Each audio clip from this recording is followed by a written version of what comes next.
right, well, today we have an amazing guest who's joining us from Sweden. Her name is Eva Bertilsson, who is a behavior nerd and teacher of all species. She works with education and consultations through Carpe Momentum, her joint business venture with colleague Emily Johnson-Vague. A couple years ago, she was added a master's degree in behavior analysis to her 25 years experience with positive reinforcement training. Internationally, she's mostly known for her 10 years on faculty at Karen Pryor's Clicker Expo, while the Scandinavian audience recognizes her as a dog trainer, instructor, tag teach educator, and disseminator of behavioral principles and best practices within animal care. So she's also running a management project within the first Scandinavian Fear-Free event. So she's doing a lot of work in that field too. So thank you so much, Eva, for joining us today. Thank you so much for inviting me. Emily says hi. She's like the other half of Carpe Momentum. So she's right here, although not physically. Right. We're thinking of her. Awesome. Well, I'm so glad we got this to work out. And yeah, we're just talking today about keeping your animal athlete first and the sport second. So yeah, just on that topic, what's the first thing that comes to mind when you hear that, keeping your animal first? Well, for me, the first things that comes to mind is the first questions that I will ask my students if I have an agility class. And that is, why do you want to do this activity in the first place? Because in my experience, people have the most wonderful answers to that question. Mm-hmm. We will get things like, you want to enrich the lives of yourself and your animal. You want to have a challenge, you want to have fun, you want to have enhanced communication with the animal that you're working with. Maybe it has to do with physical exercise, maybe it has to do with brain work, maybe it has to do with the social side of things for you, and maybe it has to do a bit with you're interested in the competitive side. But just that whole broad area, I think, gives for putting the animal first. Mm-hmm. Those are the things that everybody pretty much that I know and that I meet are passionate about their animals. Right. That's like the starting point. Right. So it's an individual case scenario. So it depends on the person and keeping them first and why, their why. Yes. Okay. Yes. And helping the person, or us as a community, helping one another to remember what those goals or ambitions are, like keeping that in mind, because I think that maybe that's what sometimes gets lost in the heat of the moment. Sometimes in training, sometimes in competition, it might be that you're not currently remembering all the reasons why you are engaging in this activity in the first place. Right. It just gets lost in there. So yeah. I hear you there. So, of course, you do agility, it sounds like, with your training, and you do teaching for students too. And so, so tell us a little bit about that. On what would you say is like a routine you would start, like a new student, to get them maybe a good bond with their dog? Yeah, for all the agility students, I did agility on a top competitive level many years ago, and currently it's just a bit of teaching. But agility is like my background into learning theory, into clicker training, into behavior analysis, into everything I do now. There is, for both me and Emily, there is this like stable agility background, and the foundations will be both the everyday life for the learner you're working with, so sort of setting up for a safe and enriched and a good welfare for the just everyday life conditions. That's not different if you're working with an animal athlete or if you're working with a pet rabbit or a giraffe at a zoo. There are like the fundamental needs that really should be met and that are so important. So start there. Mm-hmm. And then for when it comes to the training aspect, I really think that putting that list together for yourself. Mm-hmm. The why. That your end of it, the why, that's an important step.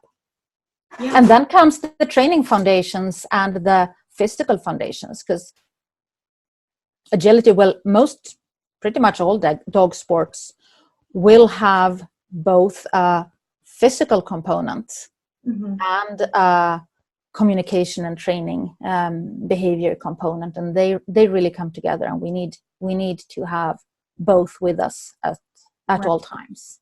Right. So if we can get the welfare aspect like on a day-to-day basis, and we then add on what our individual animal and what the training we will do requires to keep them physically fit, right?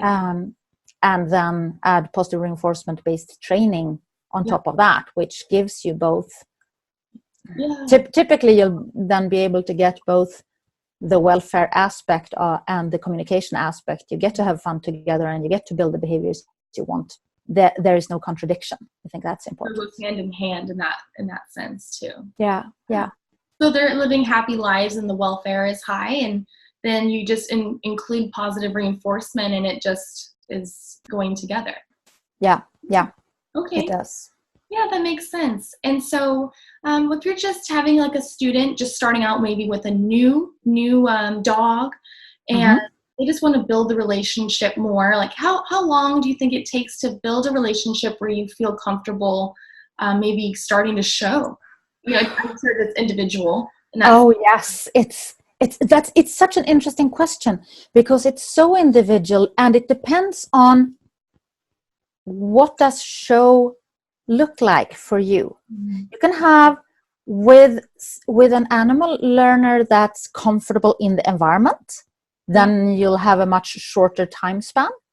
If you have a human team member that can easily show in training mode, so that you as a handler are comfortable of just being in the competition setting, but really having your training hat on and doing all the right choices training wise and welfare wise for your learner, then you can be on the show ground in no time, because you will have the tools to deal with that.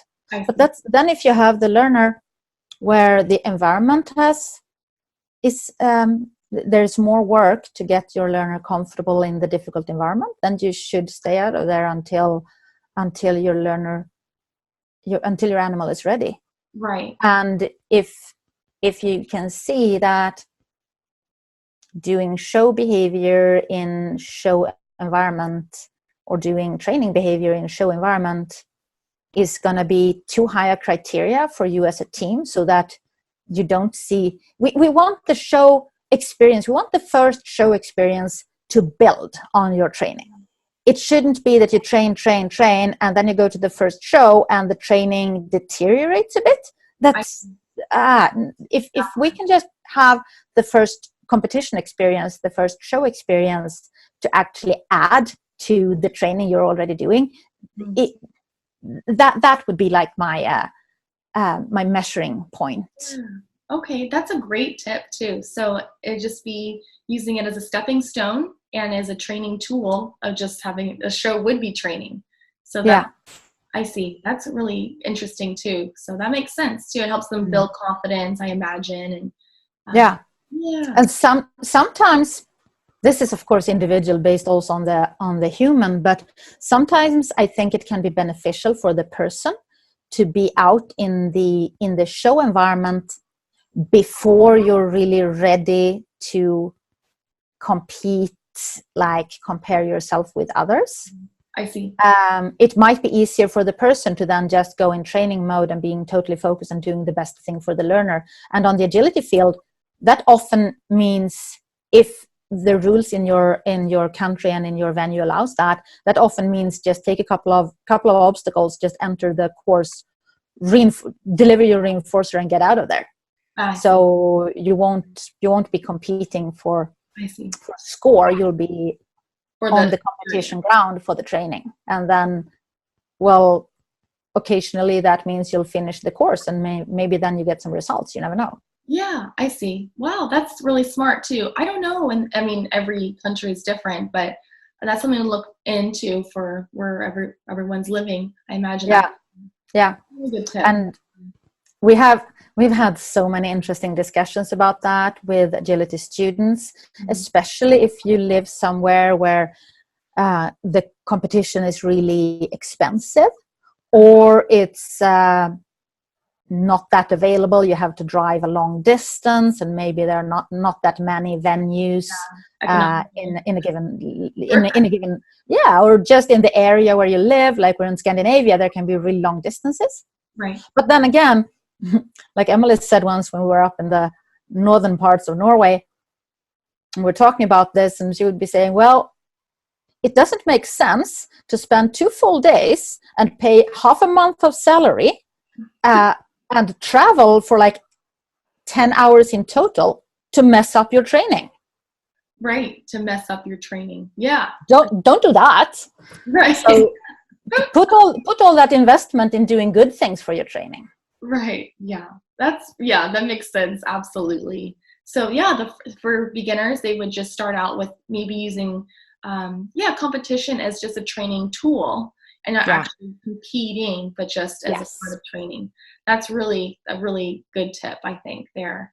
Yeah. And I you're think kind of so. mentioning too on, I mean, it just makes sense on timing and for travel, if it's expensive to be doing that.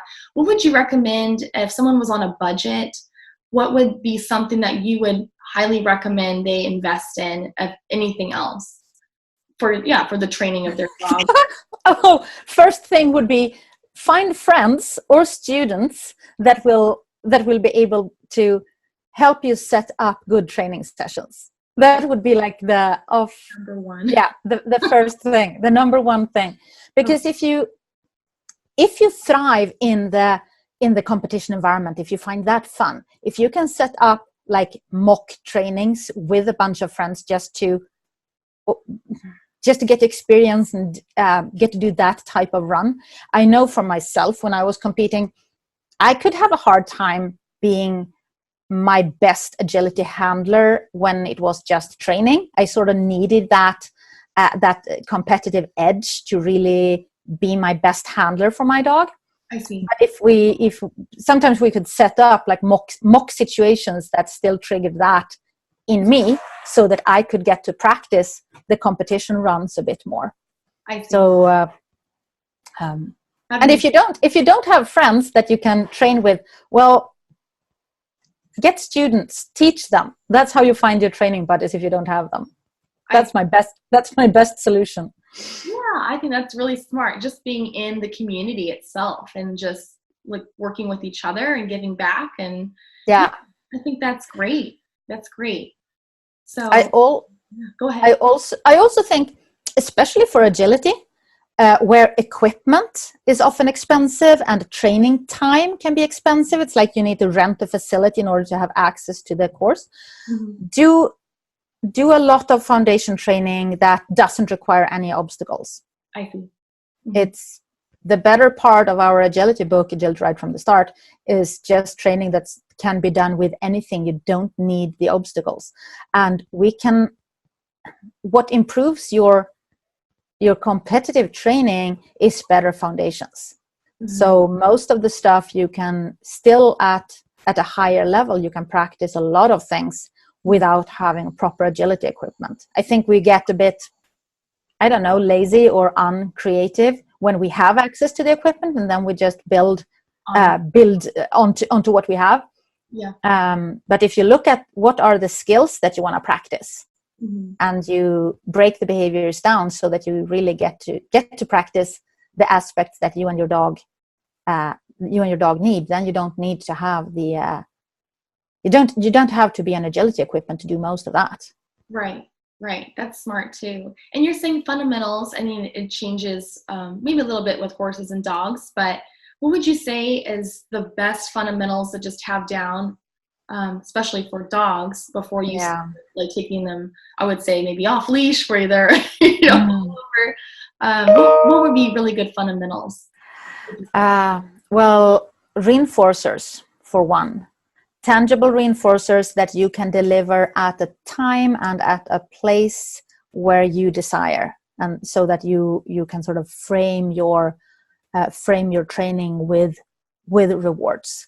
And I say tangible reinforcers because they will, even though you might have other things as reinforcers as well, like access to activities and social stuff from you, but the tangibles will set very clear sort of start and end to your behavior, and it will make it much easier to frame your training. And in that sense, the second thing after your reinforcers would be a training session structure. Okay. Because you need to be able to be fully focused on your animal in your training. And we as humans can only be that for a very short period of time. Because it's like we have a lot of talking going on in our heads, right? We're thinking, we're planning, we're evaluating, how did that go? You're talking to somebody else, maybe to your instructor or your friend. Whenever we do that, we leave our animals. I see. So the best training session is going to be when you are all in the now and just with your learner. And then you need to have a way to take a break. With the dogs, that often maybe a station, the dog being on the mat, and then you start him off the mat and you are fully focused for 20 seconds and then you're back on the mat again. But any kind of session structure will it helps you so much. Like a routine and a structure. And how long would you say I imagine this would affect age of the dog or something, but how long, like a day routine, like for an exercise or something like that, how long would you be doing that, just generally as a good rule of thumb? Well, one such session, like a brief session starting and ending on a mat where I am 100% focused, I would say 1 minute is absolute max. I can't imagine how I would, on occasion I will go longer than a minute. For agility, no. That will be just no. It's like when the competition run takes you between like 25 and 40 seconds. Right. You need such high level of focus from both you and your animal. If you're doing long sessions, you will be taking mini breaks, like in your brain. Your focus will take mini breaks. Right. And then you just teach yourself and your learner to work with you taking breaks half the time. That's not conducive to good training.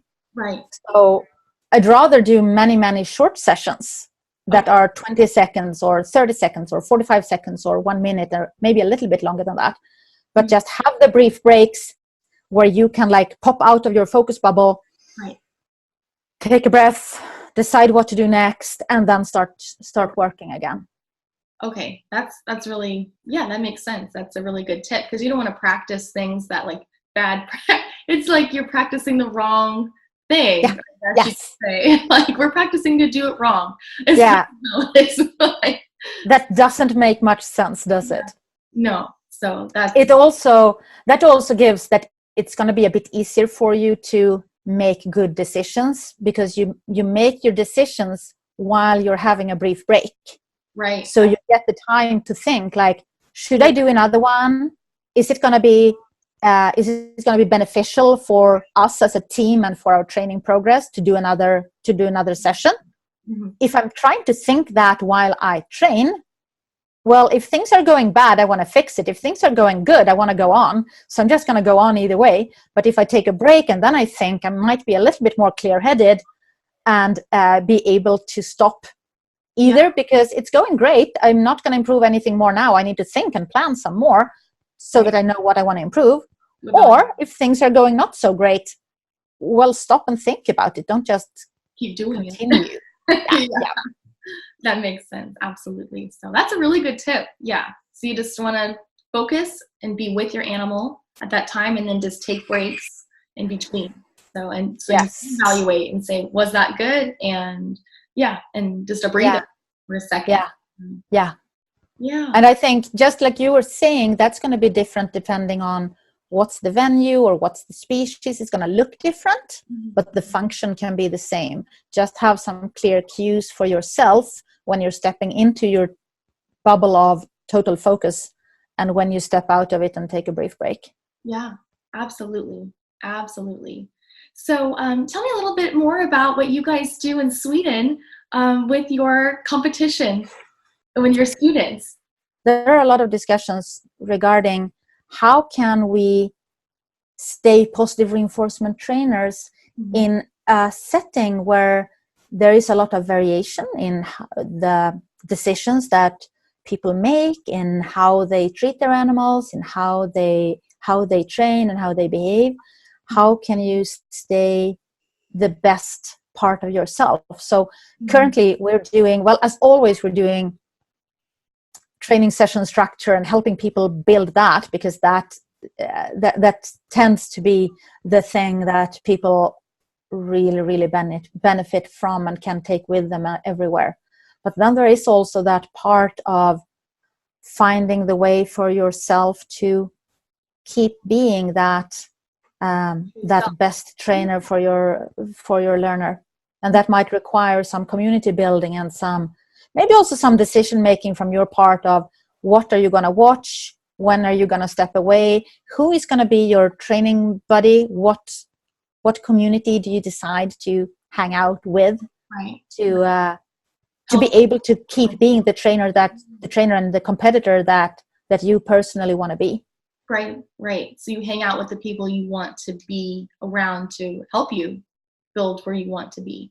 Yeah, for many people that tends to be seems to be a good choice. Yes. Yeah. Oh yeah. And just being around positive people also just on the sport, and that makes you are who you hang out with is really, that's the saying they say. So yeah. And it comes back to, why do you want to compete in the first place? Why do you want to do this thing?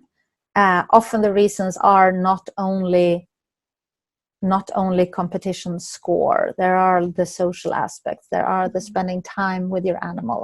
All the fun stuff that surrounds it. Just remember to keep doing that. Right.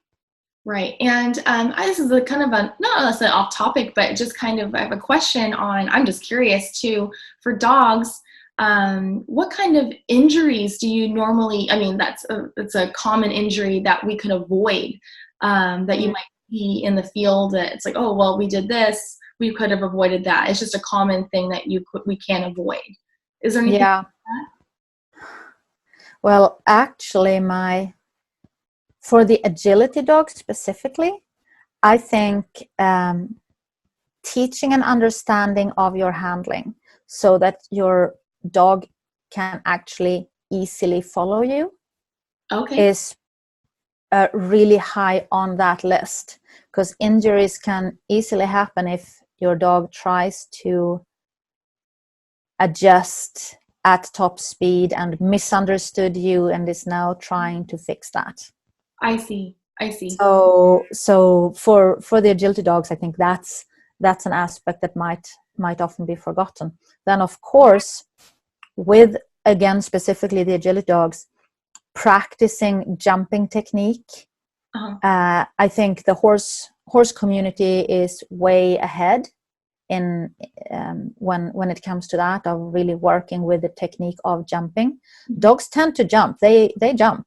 You run and there is an obstacle in front of them and they jump, but they throw themselves over the obstacles, and then we will see injuries. I see. You will also see bars coming down, and people will not be so happy about that when they're competing. But you'll also see injuries. So investing in good jumping technique exercises and really learning about that is something. It is for safety, and it also becomes a diagnostic tool. Because if you're doing those jump grid exercises and turning exercises that are not, it's not you running agility, it's you being able to just step back and observe your dog navigating really small obstacles in a set pattern. You learn what it should look like, and you will be able to pick up quickly if something's off. If your dog is working on a straight line and all of a sudden you see him navigating a bit, he's sort of drifting to the left, or he's drifting out when turning and jumping, then you know that, okay, something's up, and you can have a physio check much quicker. Yeah, I see. So you just have to listen to your own animal to see what's normal and what's showing difference. He's normally not leaning that way, and all of a sudden he's favoring a side or something. So yes, a good eye on your dog and knowing what's normal. I see. So those grid work type jumping technique exercises are really beneficial for both. Okay. Also a good way to just let your dog work independently of you, so that you get to step back and let them be able to observe, and they can work it out a bit more for themselves. Absolutely. And that's a good one. Yeah, that is a good one. Also on the topic of just jumping, for the horse part, it's really imperative to have good footing, is what it's generally known. So yes. For horses. Yeah. I was just wondering how much that is for dogs as well. What would you recommend is good footing? Yeah, absolutely. There are different mattings if you do your sport indoors. If you're outdoors and on grass, you have to pay attention to if it's slippery. Mm-hmm. I think here the agility community is pretty well aware of not letting the dogs jump on too hard or too slippery surfaces, for example. We've seen a huge improvement in the past. I mean, good. I've been in this sport. I started more than 20 years ago with agility, and back then you could see more of people doing agility on not optimal surfaces, and also competitions being on not optimal surfaces. So I think safety measures, both the surfaces like on the ground and also the design of the obstacles is getting a lot safer, and it's still improving at a nice rate. So that's good. Yeah, absolutely. So, well, I really, really appreciate your time on here. We normally try to keep this around 30 minutes for everybody. So yeah, this has been great. I think these are some really good tips for even dog and horse people in competition as well. So yeah, this has been really good, Eva. It's too bad Emily couldn't be with us, but we think of her. She's here with us. Exactly, as always. Here in, Emily. Here in spirit. So, yeah. Well, thank you, Kelly, so much for including me or including us from Carp Momentum in this. It's really a pleasure to be part of this. It's such an important topic that you're working on here. So. Just lovely. Yeah. Thank you so much. Yep, and you can see more of Eva and Emily. Her link will be here next to our video here. So check them out. And we appreciate your time, Eva. Thank you.